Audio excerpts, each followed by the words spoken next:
ഡൽഹി നിയമസഭാ തെരഞ്ഞെടുപ്പ് അവസാനിച്ചു. ഫെബ്രുവരി 5-ന് 70 സീറ്റുകളിലേക്കും വോട്ടെടുപ്പ് സമാധാനപരമായി തന്നെ നടന്നു. അന്തിമ ഫലങ്ങൾ നാളെ ഫെബ്രുവരി 8-ന് പ്രഖ്യാപിക്കും. അതേസമയം ഒന്നിലധികം എക്സിറ്റ് പോളുകൾ BJP വിജയിക്കുമെന്ന് പ്രവചിച്ചിരുന്നു.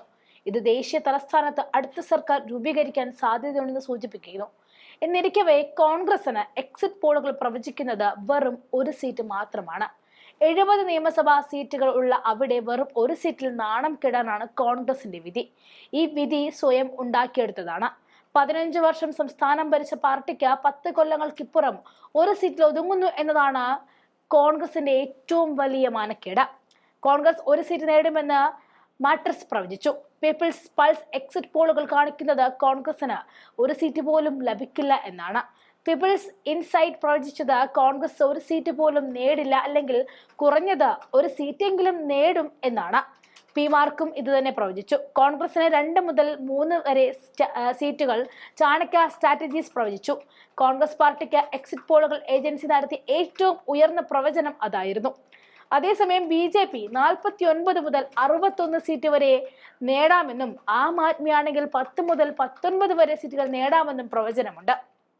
അക്കണക്ക് നോക്കുകയാണെങ്കിൽ ഒരു സീറ്റ് മാത്രമുള്ള കോൺഗ്രസ് BJPയുടെ 61 സീറ്റിലേക്ക് കണ്ണുനട്ട് നോക്കിയിരിക്കുക മാത്രമേ ഉണ്ടാവുകയുള്ളൂ.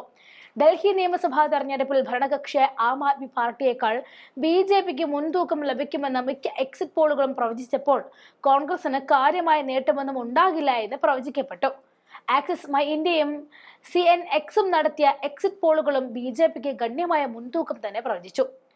ഇതിനിടയിൽ എക്സിറ്റ് പോളുകളെ തൂത്തെറിഞ്ഞുകൊണ്ടുള്ള മറുപടിയായിരുന്നു കെജ്രിവാൾ നടത്തിയത്. കെജ്രിവാൾ പറയുന്നത് ആം ആദ്മി നേതാക്കളെ BJPയിലേക്ക് ചേരാൻ പ്രേരിപ്പിക്കുന്നു എന്നാണ്. നേതാക്കൾക്ക് പാർട്ടി മാറാനായിട്ട് BJP 15 കോടി രൂപ വാഗ്ദാനം ചെയ്തതായിട്ടും അരവിന്ദ് കെജ്രിവാൾ ആരോപിക്കുകയാണ്. പക്ഷേ ഇതിന് മറുപടിയായിട്ട് BJP മേധാവി വീരേന്ദ്ര സച്ദേവ പാർട്ടിക്കെതിരെ ആരോപണങ്ങൾ പിൻവലിച്ച് മാപ്പ് പറയണമെന്ന് ആവശ്യപ്പെട്ടുകൊണ്ട് എത്തി. അല്ലെങ്കിൽ നിയമപരമായ പ്രത്യാഘാതങ്ങൾ നേരിടാൻ കെജ്രിവാൾ തയ്യാറാകണമെന്ന് കൂടി മുന്നറിയിപ്പ് നൽകി.